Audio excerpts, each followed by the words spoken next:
భగవంతుని దగ్గరికి మనం పోవడానికి ఎలాంటి ఎన్నిసార్లు అవకాశాలు వచ్చినా అన్నిసార్లు వెళ్ళాలి. ఓకే. ఇక మొక్కులు మొక్కాము, మాకు అంటే తీర్చుకోలేకపోతున్నాము అనేటువంటి తరుణంలో ముడుపు గట్టి మన ముడుపును ఎవరితోనైనా పంపియాలి. ఓకే. ఒక మనకు సంబంధించినటువంటి ముడుపు ఏదైతే ఉందో, హ్మ్. నాకు ఒక ఆంధ్రాకు సంబంధించినటువంటి ఒక పాపం ఆయన ఇప్పుడు లేరు, మరణించారు. 2022లో తనొచ్చేసి నేను ఆ రోజు వేములవాడకు వెళ్ళడం జరుగుతుంది అనుకోకుండా.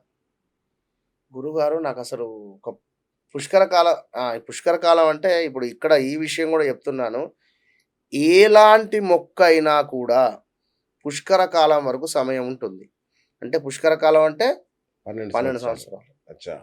12 సంవత్సరాలలో మీరు ఎప్పుడైనా మొక్కు తీర్చుకోండి. ఓకే. మీ జోలికి భగవంతుడు రాడు. ఓకే. మనము కోరినటువంటి కోరిక నెరవేరింది. అయినా మనం భగవంతుని దగ్గరికి పోతలేము. హ్మ్. అయినా 12 సంవత్సరాలు భగవంతుడు నిన్ను కాపాడుతూనే ఉంటాడు. ఓకే. అంతే. 12వ సంవత్సరం ఎప్పుడైతే పూర్తి అవుతుందో నీ కర్మను ఆయనే చేస్తాడు.